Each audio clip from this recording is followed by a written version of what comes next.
Hey, welcome back, ladies and gentlemen. Today, we're going to be looking at Western imperialism. And so we're going to get into this idea of imperialism now to kind of go along with this idea of nationalism that we've been talking about. All right, so let's go ahead and take a look. Today, again, we're going to be talking about nationalism, imperialism, and militarism and how they are starting to lead to kind of the causes of what we're going to see happening with World War I. Okay.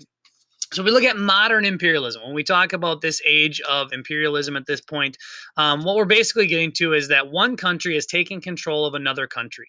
And so the height of this imperialism that we're talking about at this time is between 1870 and 1914.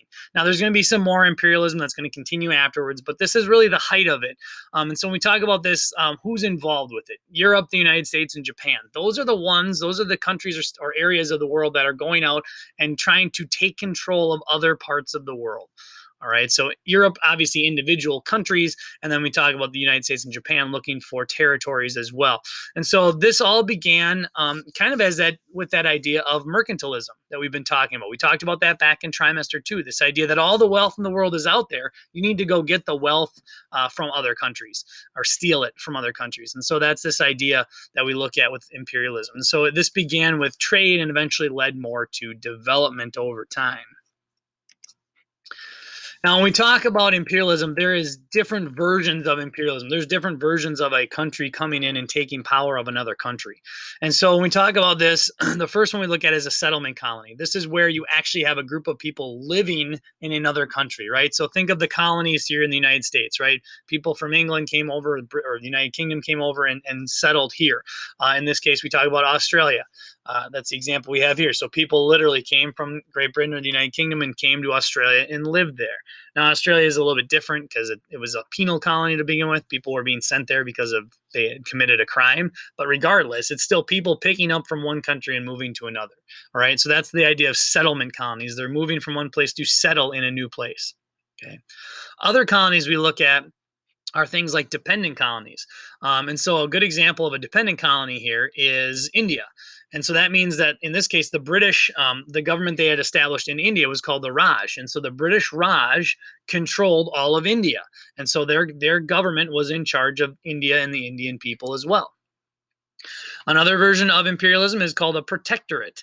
And so when we talk about protectorates, this is where like local rulers of an area, could be an island or a small country, they maintain their title, they continue to rule over the people, but they basically have to answer to the crown, in this case, the United Kingdom, right? Or whoever is controlling that country, the government of that controlling power. And so it's still owned then by the European country. So in this case, we're looking at examples of like the United Kingdom, just because like the saying said at this time in history, the sun never set on the British Isles. They literally control colonies and protectorates and spheres of influence all over the world. And so at some point, somewhere throughout the world, the sun was always up on territory that was controlled by the United Kingdom or by the British. Okay. Finally, we look at a sphere of influence. And this is basically like one nation claiming another territory. They're claiming an area and they're telling other European countries or the United States or Japan or whoever it might be that they have claimed that area. Everyone else should stay away from it. And so we run into some issues with battles and wars and conflict between European powers specifically if multiple countries stake claim or have a sphere of influence over a specific area. That's going to lead to conflict between those countries, obviously. Okay. And so those are your 4 different versions or types of control that we see when we talk about imperialism. Now, when we get to this, the rivalries or the competition that we mentioned here, obviously what's sparking all of this, it comes down to nationalism again, right? Again, we've been talking a lot about nationalism, but this is a powerful force, obviously, that's happening during this time, really before the 1870s. Prior to that, 1800s on, we start to see this rise of nationalism. But really what comes down to it is these European countries at this point, or the United States or Japan, they were looking to gain respect on a world stage by gaining wealth, having large militaries, and controlling colonies around the world. They believed that the more colonies you had, the more wealth you had. And obviously those things are coupled with if you have larger territory, like more colonies, then you need to have larger militaries to protect them. And so that also comes down to naval power. You have to be able to get your military to those possessions to protect them. And so strong navies, strong armies, wealthy European countries in this case, and then these large territories or colonies that they now control. It all comes back to this idea of nationalism, pride in your own country to be the most powerful. And so it really did create this rivalry that we see.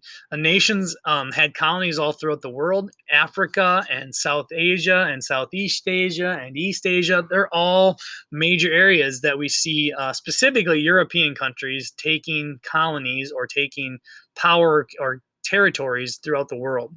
And again, able to protect those areas, you have to have large armies and navies. And it really did bring up and kind of develop this hatred amongst the colonized people.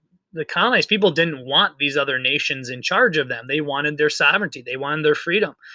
But that bred that hatred. They hated the fact that they were being controlled by another power. All right. And so really what's happening at this time, because of the national rivalries going on, especially between these European countries, it's setting the stage for conflict, and it's setting it on a world or a global scale. And that's what we're pushing towards here when we get to World War I very shortly. Now, what were all the motives here for countries taking colonies and territories here? It comes down to a couple things. All right, economic, political, social. But when we talk about it here, the economic part of it, we kind of mentioned this idea of mercantilism, right? This idea that everything's out there. You need to go take that wealth from other countries. That's essentially what they're kind of working with. Industrialization spurs on this idea of imperialism. Those industrialized countries, they needed raw materials. And so in order to get those raw materials, they went to these colonial areas. They grabbed land in the Americas. They grabbed land in Africa, in South Asia, in Southeast Asia, so that they could take the raw materials from those places, ship them back to their home countries, make them into products, and then ship them back to those places they got the raw materials from, their colonies, and sell them to the people. It was essentially a monopoly over those colonized areas. Those colonies couldn't buy goods from other people or other countries. They were buying them only from those countries. So it was the place they got their raw materials. It was a place basically a monopoly they had over selling those products back to those colonies then as well. And so producers want to control over those markets. And that's what really led to imperialism at this time. They controlled the market. They could take the goods or the raw materials out, bring the goods back, and sell them. We also see another economic motivation, kind of, and it's almost kind of social motivation as well. But when we talk about this, the population growth was a big part of it. All right, between 1800 and 1900, the population of the world doubled. And this is partially because of those industrialized nations, right? They were entering that kind of stage 2 of the demographic transition model, where we see massive growth, right? The death rates have dropped, and the population continues to grow because the birth rates are still fairly high, and so we see Europeans beginning to leave for other places. And so populations from Europe started to shift in North America, South America, Australia, and those populations started to get larger and larger as well, because people were emigrating from those European nations to go other places. So they had a better chance at a better life, right? The idea that we look at there. We also look at the cultural motivations here. So social, cultural. When it comes down to it, we're going to actually take a closer look at this poem later on. But there was a poem written by Rudyard Kipling, and it's called "The White Man's Burden," and it's obviously extremely stereotypical. It's extremely racist. But we're going to take a look at it because of kind of the idea of what it meant at that time.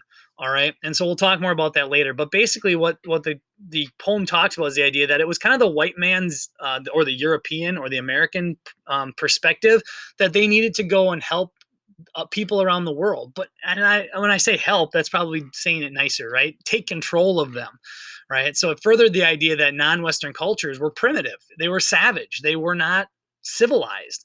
And so we'll take a closer look at that. Basically, the idea behind the poem and the idea that was going on at this time with imperialism is that Western culture should be imposed on other people. It was the right values. It was the right ideas that people should have globally.